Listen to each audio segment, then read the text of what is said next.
कुछ फासले मीलों में नापे जा सकते हैं, कुछ बरसों में। मगर कुछ फासले ऐसे होते हैं जो दो इंसानों के दरमियान खामोशी से पैदा होते रहते हैं। और अजीब बात यह है कि कभी दोनों में से किसी को उनका एहसास तक नहीं होता। वक्त गुजरता रहता है, जिंदगी अपने तकाजे पूरे करती रहती है। आदमी नए चेहरों, नई मसरूफियतों और नए रिश्तों के दरमियान आगे बढ़ जाता है। मगर दिल कभी कभी किसी एक लम्हे को वहीं रोक लेता है जहां से बाकी दुनिया बहुत आगे निकल चुकी होती है। हमारा मानना है कि किताब जो है वो हम सफर है। किताब जो है जिंदगी। बलूचिस्तान की अवामी दास्तानों में हानी और शह मुरीद गालिबन सबसे पुरानी तरह लोग किताबों से जुड़ जाएं। इल्म ये सन 1951 की बात है कि मैंने शायद अहमद दहलवी की ज़बानी उन यादों की दिलचस्प। मैं हूं आपका मेजबान आरिफ बाहली।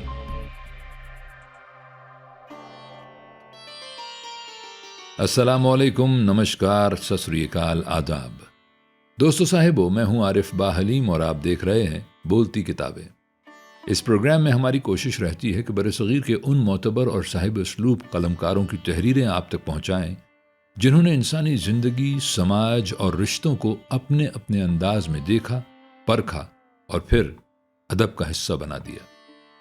आज की नशिस्त में भी हम उर्दू अफसाने की एक ऐसी ही तवाना आवाज से मुलाकात करने जा रहे हैं।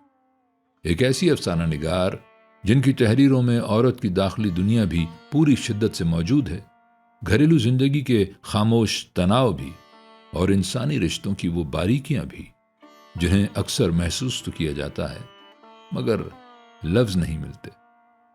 ये नाम है हाजरा मसरूर का। हाजरा मसरूर ने जिंदगी के बड़े सवाल हमेशा बड़े नारों में नहीं उठाए। उनके यहां एक खामोश इंतजार, एक मामूली मुलाकात, एक बदलता हुआ रवैया या बरसों से दिल में महफूज कोई याद भी पूरी कहानी का मरकज बन सकती है। आज का अफसाना भी बज़ाहिर दूरी की बात करता है, मगर सवाल यह है कि असल फासले कहां पैदा होते हैं? शहरों के दरमियान, बरसों के दरमियान, दो इंसानों के दरमियान, या कभी उस शख्स और उसकी याद के दरमियान भी जिसे हम वक्त गुजर जाने के बावजूद अपने अंदर वैसा ही महफूज रखते हैं जैसा वो कभी हुआ करता था। वक्त गुजरता है तो चेहरे बदलते हैं, जिंदगियां बदलती हैं, तरजीहात बदलती हैं, मगर याद हमेशा वक्त के साथ नहीं चलती। कभी वो एक ही मकाम पर ठहर जाती है और फिर अगर बरसों बाद याद का सामना हकीकत से हो जाए तो यहीं से शुरू होती है आज की कहानी।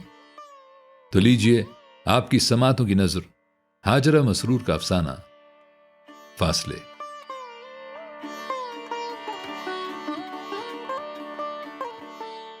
नानी को ऐन वक्त पर नानी पने की सूझ रही थी। भला चकमाक पत्थर में रगड़ लगे और चिंगारी न गिरे। नानी दरवाजे के पास अड़कर बोली और सितारा का जी चाहा कि अपना सर पीट ले। चकमाक चकमाक यहां कहां से टपक पड़ा? सितारा ने बड़े जब्त के साथ सवाल किया। ये एक बात कही कि लड़की को लड़के के साथ अकेला कैसे छोड़ दूं? नानी ने जवाब दिया। चे भाई, रियाज लड़का है। सितारा झुंझला कर बोली। 9 बजने में 15 मिनट थे। उसे डर था कि बहसा बहसी में ये भांडा ही ना फूट जाए जो ठीक वक्त पर रियाज यहां पहुंच जाए। जमील कह नहीं रहे थे कि अफ्रीका कालों का वतन सही, मगर वहां जाने वाले या तो अंग्रेज हो जाते हैं या गांधी। सो रियाज भी एकदम साहब बहादुर हो गए हैं। इस अंग्रेजियत के धूम धड़के ने सितारा को सुबह से थका मारा था। उनके फ्लैट में था ही क्या, चंद कुर्सियां और 2 मेजें। सितारा कल से अब तक इन चीजों को हर जाविये से सजाकर चूर हो चुकी थी।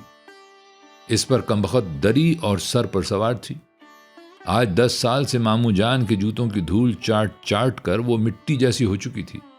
सुबह से 20 मरतबा सितारा उस पर ब्रश रगड़ चुकी थी, मगर उसका रंग न बदलना था न बदला। मामू जान बेचारे क्या करते? अब यह हर बार याद रखना कि बाहर से अंदर आते हुए नारियल के पानदास पर जूते रगड़ो उनके बस में नहीं था। सुबह से कई बार वो सितारा को अपने मैले जूतों और दरी के सिलसिले में यही दलील दे चुके थे। वैसे भी जरा देर पहले जब वो पनवाड़ी से पानों की ढोली लेकर आए तो सबके सामने बेहद एहतियात से अपने जूते पाअंदाज पर रगड़े थे। गालिबन सूरत हाल से समझौता करने की इसी ताज़ा स्पिरिट का नतीजा था कि उन्होंने चंद घंटों के लिए बाहर रहने पर ज्यादा चूचरा ना की और वो 8 बजे से ही खाना खाकर जेब में पैसे डाले ईरानी होटल की चाय के ख्वाब देख रहे थे। इसलिए उन्होंने अपनी अम्मा और सितारा के सवालों जवाब पर तवज्जो देने के बजाय ये बेहतर समझा कि बालकनी में जाकर अपने कबूतरों की काबुक के पट वगैरह देख लें।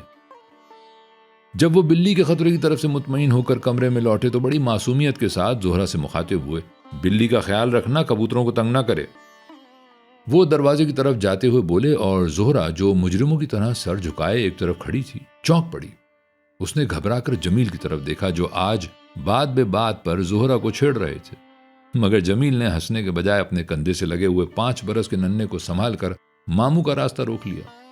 अरे अभी कहां चले आप? पहले नानी को समझाइए, कहती हैं लड़की को अकेले छोड़ दूं। जमील इंसाफ तलब अंदाज से बोले। और क्या? मामू कबूतर की तरह मुंह ही मुंह में गुटके। क्या? सितारा उछली जैसे अंगारे पर पांव पड़ गया हो। सुबह से समझा रही हूं सबको, सब पता है आप लोगों को, अब आप भी पटरी बदल गए। सितारा का जी चाहा कि जोर जोर से रोने लगे। उसे अपनी बहन जोहरा पर भी गुस्सा आया कि रियाज को सीधी दावत देने के बजाय उसने ये क्यों कह दिया कि सब लोग सिनेमा जा रहे हैं। तुमने क्यों कही ये बात कि सब लोग बाहर होंगे आज? सितारा जोहरा पर बरस पड़ी। तो ये बात अच्छी लगती थी कि वो सबके सामने आते? उस जमाने में जब वो मुझे पढ़ाने आते कितनी एहतियात की जाती थी, मैं पढ़ती तो तुम साथ बिठाई जाती थी, और अब जबकि बड़ा अच्छा लगता। जोहरा मारे शर्मिंदगी के रुहान सी हो गई। हां, अब जोहरा पढ़ाने के लिए शहर के उस सिरे पर जाती है तो अम्मा यहां बैठी पान खाती रहती हैं। खां मखां। मामू फिर कबूतर की तरह गुटके। मगर मियां रात में लड़के के साथ। नानी बुर्का सर पर रखे रखे दुहाई देने लगी। उन्हें ये याद ही न रहा कि उनका बेटा रातों वगैरह के झंझट से वाकिफ ही न था। मामू 55 बरस के थे और क्या खुद नानी को उनके सेहरे के फूल खिलाने का ख्याल न आया। मामू बेताल्लुक से खड़े रहे। अरे नानी, पढ़े लिखे मर्द औरत में बड़ा फर्क होता है, जमील ने समझाया और जोहरा कमरे से हट गई। सितारा डरी कि जोहरा जो ऐसी मुश्किल से राह पर आई है फिर न भाग खड़ी हो। फिर जनाब गौर फरमाइए कि अभी रियाज की तरफ से कोई शादी का पैगाम तो नहीं आया। अभी क्या पता, समझो स्कूल में इंस्पेक्टर आ गया मुआयने को। अब वो इतना अमीर आदमी है। वो तो मैमूना मर गई इसलिए मेरे और सितारा के दिमाग में ये बात आई। जमील अपने कंधे पर अपने नन्हे को संभाल संभाल कर कायल कर रहे थे। सितारा परेशान होकर जोहरा के पास चली गई। वो बखूबी सोच सकती थी कि आजादी राय के इस मरहले पर जोहरा क्या महसूस कर रही होगी। अरे सारा मुंह खराब कर लिया। सितारा ने अपनी बहन के गालों पर बहते हुए आंसू देखकर पाउडर का डब्बा उठा लिया। बकने दो, तुम तो जानती हो नानी को। तुम यहीं रुक जाओ सत्तो, जोहरा ने कहा और अपने आंसू सितारा के आंचल से पोंछ लिए। अच्छा बस ठीक है। और सितारा को हैरत हुई कि झगड़ा मिटाने के लिए उसकी समझ में यह बात पहले ही क्यों ना आई। आप लोग जाइए, बाजी मुझे नहीं जाने देती, सितारा ने वहीं से आवाज लगाई। अब नानी के पास कोई उज़्र ना था। सितारा ने बेहद मुंतकमाना खुशी के साथ नानी के स्लीपरों की फटर फटर सीढ़ियों पर सुनी जो जमील के साथ आज सिनेमा में नूरे इस्लाम देखने पर मजबूर थी। 9 बजने में 5 मिनट हैं।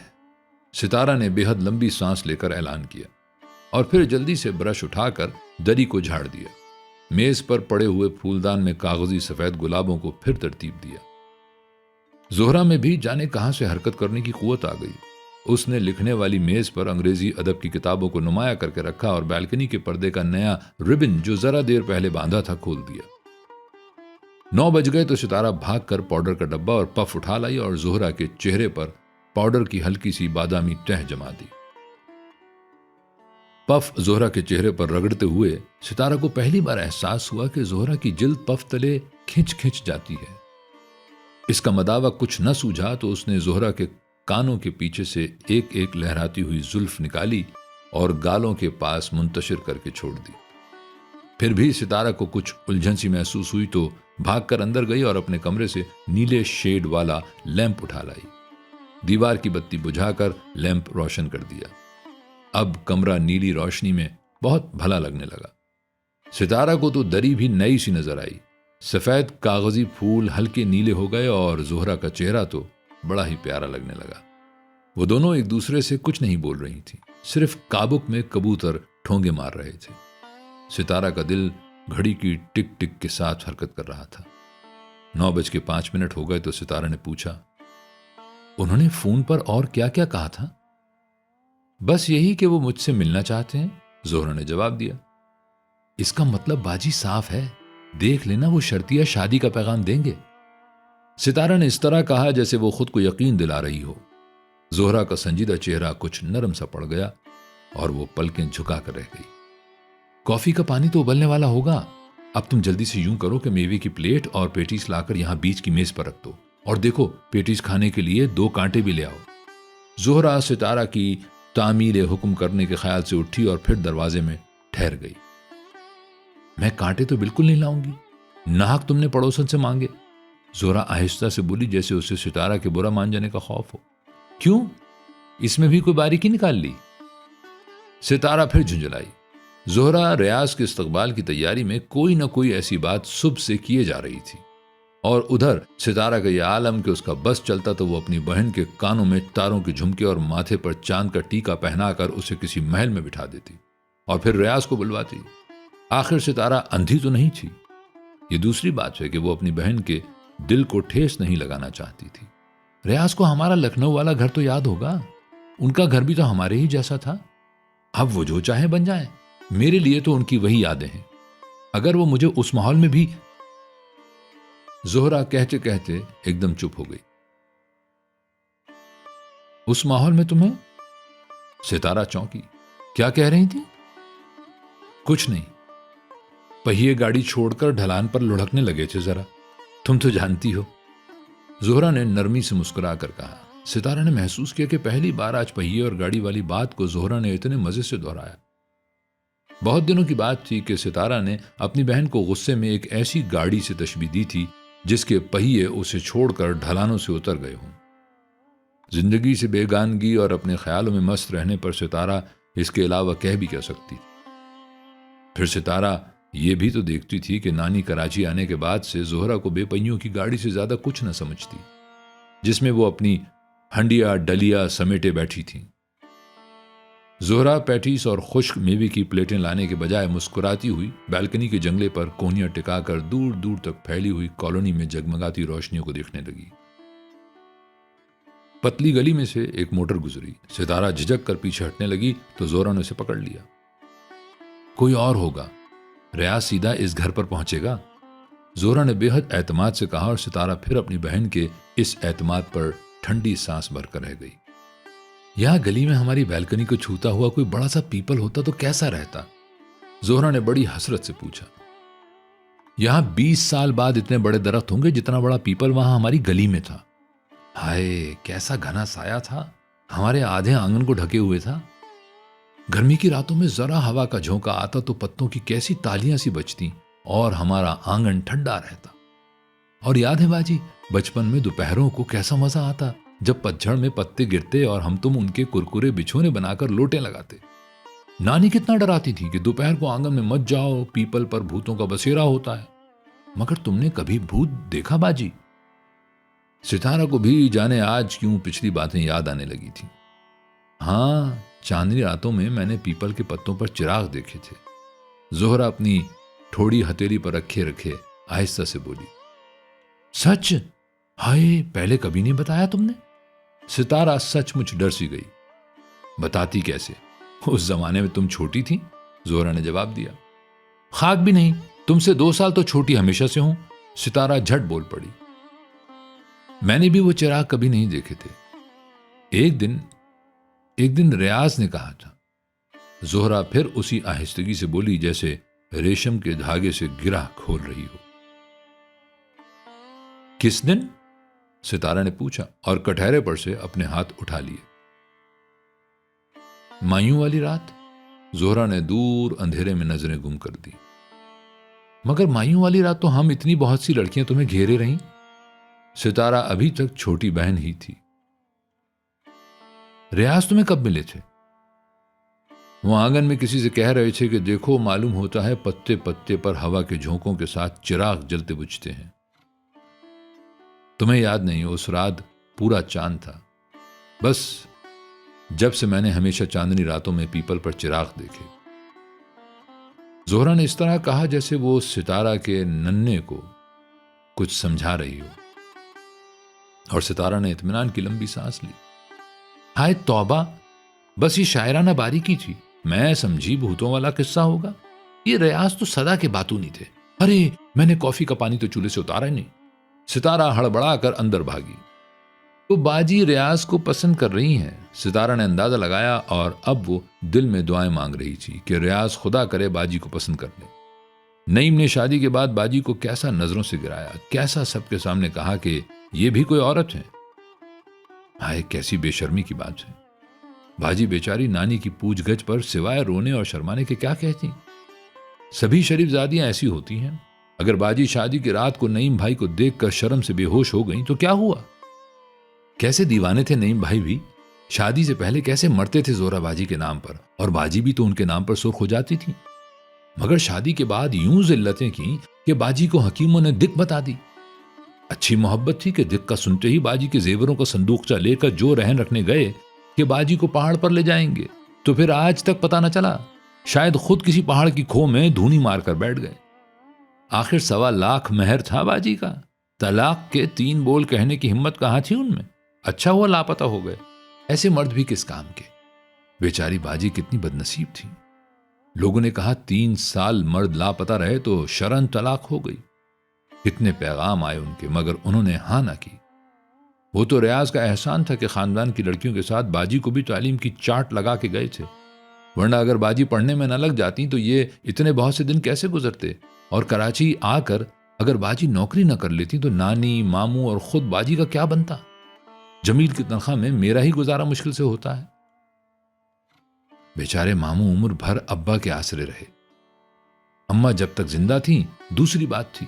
वो तो दुनिया में 2 ही चीजों की सबसे ज्यादा हिफाजत करती। एक तो अपने जहेज की कमाई टूटी घड़ी की जिसने कभी वक्त ना बताया, दूसरे अपने भाई की जिसने कभी एक पैसा ना कमाया। इस पर नानी का ये हाल। कितनी आनाकानी कर रही थी आज रियाज के आने पर। सितारा ने ट्रे में कॉफी दानी सजाते हुए खुद को सुनाया और ट्रे उठाकर कमरे में आ गई। बाजी, तुमने देखा नानी की मर्जी ना थी कि रियाज आए। तुम तो सब पर दम दो और ये इतना भी ना चाहें कि तुम बसो।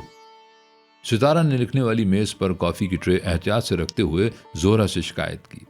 जोहरा आराम कुर्सी पर चुपचाप बैठी हुई थी। उसने कोई जवाब न दिया। सितारा ने देखा कि वो कुछ ऐसी कैफियत में थी जैसे सोते में आंखें खुली रह गई हों। सितारा ने जो इतने एहतमाम से उसकी जुल्फें गालों पर बिखराई थीं वो फिर कानों के पीछे पहुंच गई थीं और काजल का दंबाला फैल गया था। बाजी, बाजी, अल्लाह तुम्हारी किस्मत पलटेगा। सितारा को एकदम एहसास हुआ कि 9:30 बज चुके हैं। जोहरा जैसे एकदम जाग पड़ी। तुम क्या समझ रही हो मुझे? मैं कोई किस्मत का कटोरा लेकर कुछ मांगने चली हूं रियाज से? जोहरा ने बड़े अजनबी से गुरूर के साथ सितारा की आंखों में आंखें डालकर पूछा, और सितारा का जी चाहा कि रो पड़े। उसकी बहन हमेशा उससे अलग होकर सोचती। हां, मैं दुआ कर रही हूं कि रियाज। सितारा भी जम गई। रियाज ने मायूं वाली रात मुझसे एक वादा लिया था। जोहरा फिर यूं मुस्कुराई जैसे रेशम के धागे की गिरा खोल ली हो। सितारा को एकदम धक्का सा लगा। तो पत्तों पर चिराग जलने की बात उन्होंने तुम ही से कही थी ना? तुमने मुझसे ये बात क्यों छुपाई? मैं तुम्हारी दुश्मन? सितारा तकरीबन चीख पड़ी। इतने अरसे तक यूं अंधेरे में रहने पर उसे सदमा हुआ। कराची आने से कबल तक जब नानी जोहरा का घर दोबारा बसाने की बात करती और जोहरा इनकार करती तो नानी चिल्लाकर कहती, इसके लिए तो कोई शहजादा गुलफाम आएगा।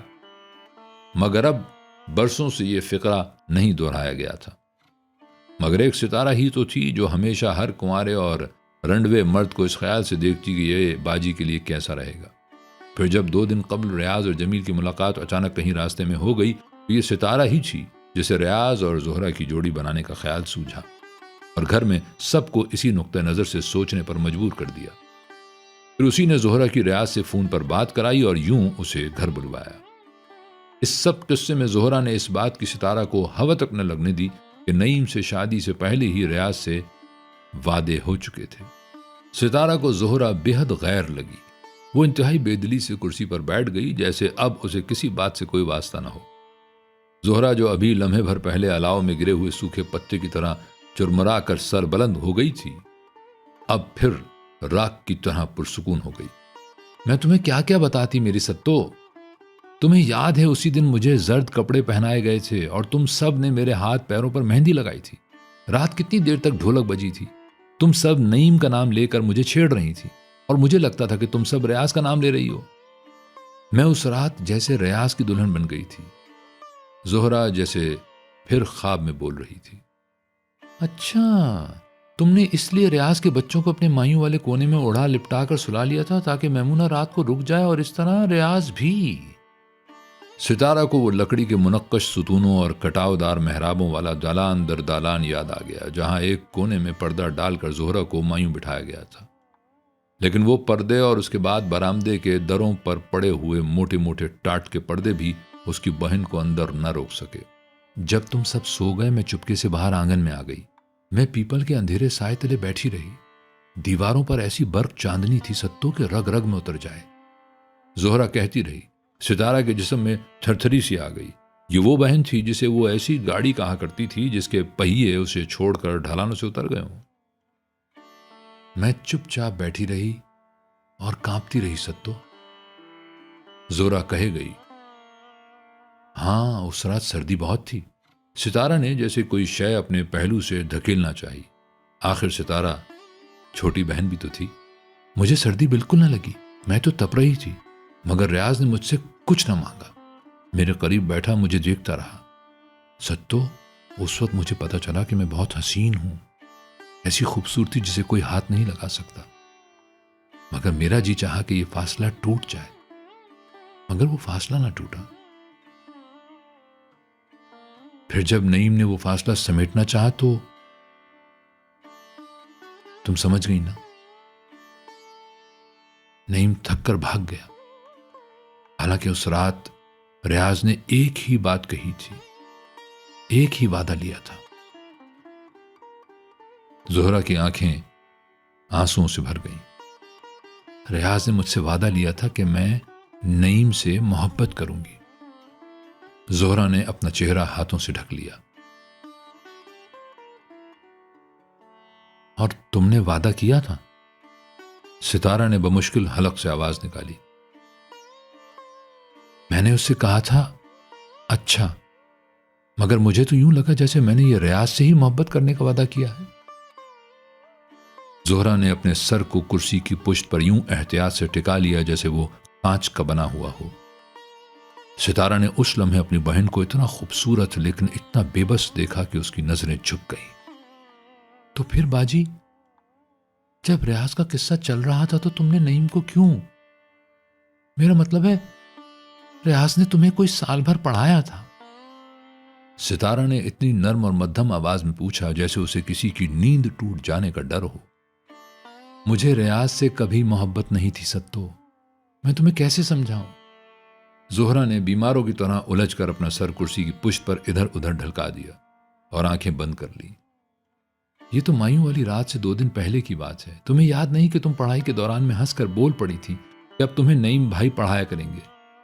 मुझे ऐसे मजाक हमेशा बुरे लगते थे। यूं लगता कि 2 आदमी हाथ पकड़े जा रहे हों और कोई बीच में से कंधा मार कर गुजर जाए। मैं इस मजाक पर रो पड़ी थी ना। जोहरा याद दिलाने लगी। हाँ, तुम्हें तो मेरी बातें हमेशा बुरी लगती। सितारा बुरा मानकर बुड़बुड़ाई, मगर जोहरा तो उस वक्त दूर बह रही थी। तुम्हें मामू ने आवाज दी थी ना। जब तुम चली गई, मैं घुटने पर माथा रखे रोती रही। तब रियाज ने मेरा सर आहिस्तगी से उठाया और पूछा, तुम क्यों रो रही हो? तब तक गाड़ी सीधी पटरी पर जा रही थी। जब मैंने आंखें उठाई तो मुझे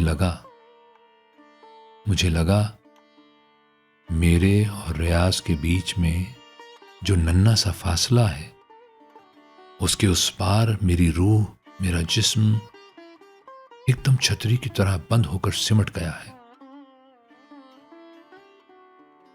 तुमने बहते पानी में कभी हाथ डाले हैं? तुम कुछ डूबने कुछ उभरने की कैफियत को जानती हो। उस वक्त मुझे मालूम हुआ कि मैं तो इसी के लिए रो रही थी। फिर सितारा को महसूस हुआ कि उसके जिस्म के करीब जैसे कोई बिल्ली, कोई गुदगुदी सी शय लग कर बैठ गई है। फिर तुम आ गई थी ना, जोहरा ने जैसे शिकायत की। अब तो वो आ गए, मैमूना मर गई। सितारा मैमूना का नाम लेते हुए तल्ख सी हो गई और उस तल्खी को महसूस करके वो बैल्कनी में चली गई। उसे एक अजीब सी कोफ्त हो रही थी। 2 दिन से वो जोहरा और रियाज की जोड़ी मिलाने के लिए जो पत्ता मारी कर रही थी, जोहरा ने उस सब को ला यानी बना डाला। जैसे कोई किसी अंधे के फैले हाथ पर रुपया रखे और अंधा कहे ये तो खोटा है। अगर रियाज ना आए तो? सितारा के दिल में यह ख्याल अजीब अंदाज से उभरा और फिर जब उसने जोहरा की दबी दबी सिसकियां सुनी तो कमरे में एक हमदर्द बहन की तरह लौट आई। अरे तुमने तो सारा चेहरा खराब कर लिया। वो भागकर पाउडर का डब्बा उठा लाई। जोहरा ने उसका हाथ झटक दिया। वो मुझे बरसों पहले पसंद कर चुका, मुझे यकीन है। जोहरा ने जैसे खुद को यकीन दिलाना चाहा। तो मैं कब कहती हूं कि अब पसंद करवाओगी? सितारा ने जबरदस्ती उसका चेहरा उठाकर पाउडर की तह जमाना चाही, मगर जोहरा ने अपना मुंह हाथों में छुपा लिया और रोती रही। 10 बज गए। जोहरा और सितारा ने बैक वक्त पुराने क्लॉक की टन टन पर इधर उधर देखा और जोहरा ने आंसू पोंछ लिए। मैं उससे कैसे मिल सकूंगी? जोहरा ने कांपते हुए हाथों से आंसू पोंछे और सितारा को एहसास हुआ कि अगर रियाज ना आया तो उसकी बहन पागल हो जाएगी। मियाऊं। पड़ोस की बालकनी से बिल्ली धम से उनकी बालकनी में कूदी, मगर दोनों बहनों में से किसी को मामू की हिदायत का ख्याल ना आया। ये ड्यूटी तो मामू जोहरा के सुपुर्द कर गए थे। सितारा को हक था कि वो रियाज के बारे में सोचने लगे। रियाज जिसके लिए उसकी बहन रो रही थी, वो जो उस जमाने में भी 3 बच्चों का बाप था और डॉक्टर होने के बावजूद जिसके तीनों बच्चों के सुर्ख नथने हमेशा बहते रहते, वो रियाज जिसकी बीवी मैमूना जाहिल थी मगर वो खुद तालीम निस्वां का जबरदस्त हामी था और खानदान की लड़कियों को हमेशा पढ़ने में मदद दिया करता था। वो जो उसकी जोहरा बाजी को भी पढ़ाने आता, खालिश लखनवी कुर्ते पजामे में मलबूस, हमेशा बड़ा सा सिगार पीता और लड़कियों से इतनी शफकत से बोलता कि किसी की हिम्मत उसके सामने शर्माने ले जाने की ना पड़ती। और जोहरा जिस पर मर मिटी थी और जो जोहरा को नईम से मोहब्बत करने की हिदायत करके जनूबी अफ्रीका चला गया था। और सितारा अब जिसकी मोटर रुकने की आवाज सुन रही थी और जिसके लिए जोहरा अब अपने हाथों से जल्दी जल्दी अपने चेहरे पर पाउडर लगा रही थी। जीने पर भारी भारी कदमों की आवाज सुनती हुई सितारा जैसे गुनूदगी के से आलम में दूसरे कमरे में चली गई और फिर उस कमरे से पिछले कमरे में जहां वो जमील और अपने नन्हे के साथ रात गुजारा करती थी, वहां से निकलकर सामान की छोटी सी कोठरी में आई, जैसे वो अपने उस अरमान को किसी और कमरे में छोड़कर धोखे से भाग जाना चाहती थी। वो भी रियाज के पास बैठ सकती। सितारा सामान वाले छोटे से कमरे में मामू मियां के फटे हुए बिस्तर पर बैठी रही। इस कमरे में उसके कान के पास बार बार मच्छर भिनभिना रहे थे। एकदम उस अंधेरे में उसे ये सारी सूरत हाल मज़हक़खेज़ मालूम हुई। तो उधर उसकी बहन जोहरा और रियाज हैं। नूर इस्लाम देखते हुए नानी भी ये बात जानती हैं। मामू भी किसी ईरानी होटल में बैठे चाय की हर प्याली के बाद मतला साफ होने के इंतजार में होंगे और उन्हें यकीन होगा कि जोहरा कबूतरों की काबुक के पास बैठी अपनी शादी की शराइत तय कर रही होगी और जमील सोचते होंगे कि जाने बेचारी जोहरा रियाज जैसे अमीर आदमी को लुभा भी सकेगी या नहीं। सितारा अंधेरे में तंज से हंसी। जोहरा उधर क्या कर रही होगी? उसने अपने होंठ सुकेड़ कर सोचा और उसे याद आया कि जोहरा बचपन में भी अपने हिस्से की मिठाई और कपड़ा छुपा कर रख दिया करती थी। जब सितारा अपने हिस्से की मिठाई हजम कर जाती और कपड़ा पहनकर मैला भी कर देती, जब जोहरा कहीं से अपनी चीजें निकाल लाती। अरे, सितारा हक्का बक्का रह जाती। मैं रख कर छोड़ती हूं, जोहरा जवाब दिया करती।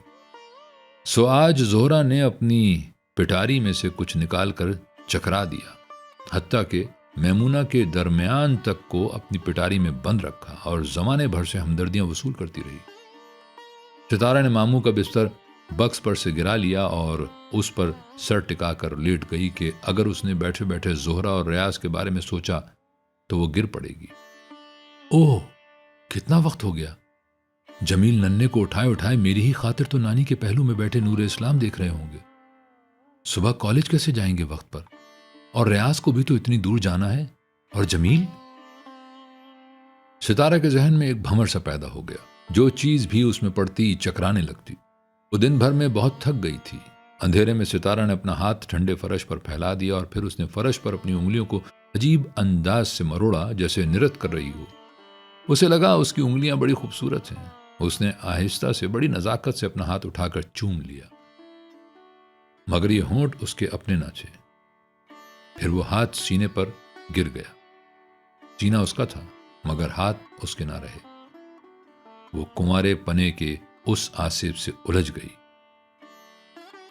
दरअसल वो दिन भर के कामों और बहसा बहसी से थक गई थी। वो धीरे धीरे नींद के भंवर में डूब गई। फिर उसने ख्वाब देखा कि वो अपने लखनऊ वाले पुराने घर में है और पीपल तले बैठी रो रही है। एकदम उसकी आंख खुल गई तो देखा जोहरा दरवाजे की चौखट से लगी सिसकियां भर रही है और कमरे में रोशनी है। क्या हुआ बाजी? सितारा को अपने लहजे के इश्तियाक पर खुद शर्म आ गई। उसे लगा कि वो भी अपनी बेवा नंद की तरह हो गई है, जिन्होंने शादी की सुबह उससे कुरेद कुरेद कर बातें पूछना चाही थी। कुछ नहीं, मैं अब शादी नहीं कर सकती किसी से भी। जोहरा सिसकते हुए बमुश्किल बोली और सितारा का दिल गौता सा खा गया। तो क्या रियाज ने तुम? सितारा एकदम जिम्मेदार किस्म की बहन बन गई। मुझे बताओ क्या हुआ, मैं उसे गोली मार दूंगी, खुदा की कसम। सितारा का खून खौल गया, मगर जोहरा ने उसे कुछ न बताया, बल्कि वो यूं ही सिसकती हुई अपने पलंग पर जाकर लेट गई। मामू के दरवाजा खटखड़ाने पर सितारा नीली रोशनी और तंबाकू की बू से बसे हुए कमरे में आई। सितारा ने सोचा कि अब उसे रियाज के बारे में सवालात के जवाब देना होंगे, और उसके पास कोई जवाब न था। बिल्ली तो नहीं आई थी? मामू ने पहला सवाल किया। सितारा ने इस बात पर सर हिला दिया। हाँ, कबूतर तो नहीं ले गई?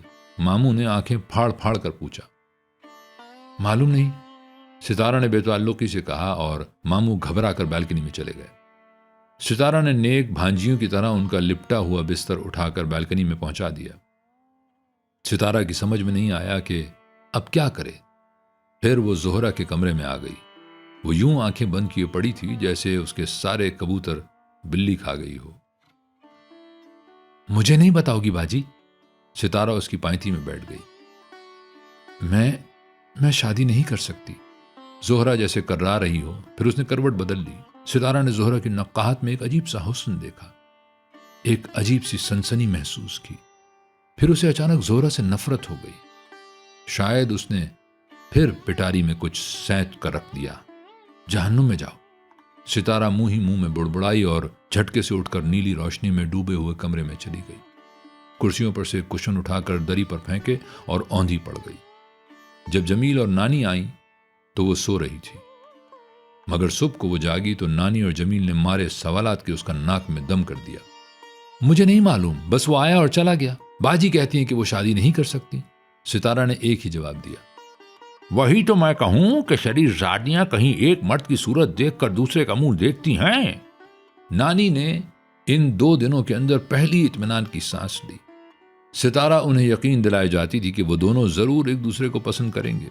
वही मिसल मुद्दई सुस्त गवा चुस्त। और सितारा का जी चाहा शरीफ जादियों के तस्वुर के सिलसिले में गालियां बकने लगे। गाली न बक सकी, इसलिए बेवजह ही वो नानी से लड़ पड़ी कि मेरे दुपट्टे में खोंचा लगा लाई है। हालांकि दुपट्टा पहले से फटा हुआ था। रियाज के पास दौलत हो गई है ना, वो बाजी को कैसे पसंद कर सकता था? भाई बाजी के सामने ना कहना बेचारी। जमील ने फैसला दिया और सितारा उससे भी बेतहाशा लड़ी। बड़े आए बेचारी कहने वाले, मगर वो किसी का मुंह कैसे बंद करती? वो खुद कुछ नहीं जानती थी। जोहरा सुबह सुबह स्कूल जा चुकी थी। सितारा सबसे नाराज, जिंदगी से बेजार और अपने नन्हे को लिए तमाम दिन पता नहीं कब कब की सहेलियों के घरों में घूमती फिरी। उसका गुस्सा कमाओ पूत जैसा था जो रूठ कर हमेशा घर से भागता है। वो अपनी बहन से नाराज थी और इस तरह वो सभी को परेशान कर रही थी। रात 8 बजे वो घर लौटी तो जमील उसे ढूंढने निकल चुका था। वो जानता था कि जब सितारा उससे लड़ती है तो उसे सहेलियों की याद सताने लगती है। खाना खा लो, नानी ने खुशामद से नन्हे को उठा लिया। वो बेचारी समझ रही थी कि सितारा दुपट्टा फट जाने की वजह से नाराज है। सत्तो, ये क्या हरकत थी? जमील बेचारा शाम से परेशान है। जोहरा अपनी मखसूस मध्यम चाल से उसके करीब आई, मगर उसने जोहरा का नोटिस भी न लिया। तुम मुझसे नाराज हो?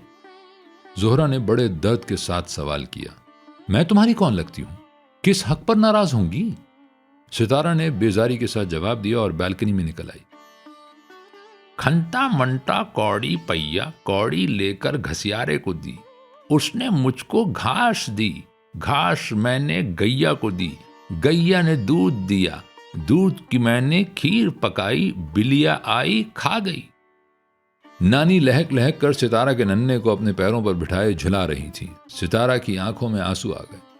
उसको भी अपनी सारी मेहनत का यही अंजाम मालूम हुआ। बिल्ली आई और खीर खा गई। तुम जमील का इंतजार कर रही हो? जोहरा ने उसके करीब आकर बालकनी के कटहरे पर कोहनियां जमा ली। सितारा ने कोई जवाब न दिया। कल इस वक्त मुझे भी इंतजार था, मगर वो ना आया। सत्तो, मुझ पर गुस्सा करने के बजाय सितारा को लगा कि वो हैरत के झटके से नीचे गिर पड़ेगी। वो एक धक्के से सीधी खड़ी हो गई और उसने अपनी उंगलियां बालकनी के कटहरे में पैवस्त कर दी। हाय अल्लाह, वो कौन था रात को? सितारा को अपनी बहन कोई अलिफ लैलवी किरदार मालूम हुई। मैं उसे नहीं जानती, जोहरा ने धीरे से कहा। सितारा दमबखुद रह गई। उसने यूं मजे ले लेकर पेटीज खाए और सारी कॉफी पी गया जैसे ये बहुत अहम काम हो। फिर वो आजकल के नौजवानों के लिए हर पेशे में मुकाबले की दौड़ की वजह से परेशान होता रहा। उसे अपने बेटों की बड़ी फिक्र थी। चलने से पहले वो अपनी कुर्सी से उठकर मेरे करीब आ गया। और तुमने मुझे भी ना बुलाया? सितारा इस ख्याल से कांप गई। मैं तो उस लम्हे के इंतजार में रही जो 15 साल पहले मेरी जिंदगी में बिल्ली की तरह दबे पांव आया था। मैंने सर झुका रखा था और मैं रो भी रही थी। उसने मेरा सर भी ना उठाया, बस मुझसे लिपट गया, बिल्कुल नईम की तरह। मेरी रूह में कोई कमल सा ना सिमटा। उसने कहा मैं उसको कबूल कर लूं और मैंने उसे घर से निकाल दिया। जोहरा ने गमले में सूखती हुई मौसमी बेल का एक पत्ता मुट्ठी में लेकर चुरमुर कर दिया और सितारा जो इतनी देर से अंगारों पर पांव धरती उसके पीछे पीछे चल रही थी, साकित रह गई। तंबाकू की गीली बू मेरे होठों पर अब तक सूख रही है। तौबा, सत्तो। उसके चेहरे की खाल तक फड़क रही थी। वो मुझे बिल्कुल मस्खरा लगा। बेचारा मैमूना का मियां। हां, वो मैमूना का मियां ही था। जोहरा ने सितारा की आंखों में आंखें डालकर कहा और फिर आंसुओं से भरी आंखों पर कांपते हुए हाथ रख लिए। सितारा की समझ में कुछ ना आया। नानी नन्हे को अब वो कहानी सुना रही थी जो वो अपनी 3 पुश्तों को बारहा सुना चुकी थी। तो फिर भाई थकी हारी शहजादी को भी नींद आने लगी। एक छपरखट जिस पर शहजादा सो रहा था। बस तो शहजादी ने क्या किया कि बीच में नंगी तलवार धर ली। उधर शहजादा, इधर शहजादी। अचानक सितारा की समझ में सब कुछ आ गया। गली में जमील तेज आ रहा था। तंबाकू की गीली बू सितारा के हवास पर छा गई और वो जोहरा के गले में बाहें डालकर उसके साथ सिसकियां लेने लगी। अल्लाह, ये फासले।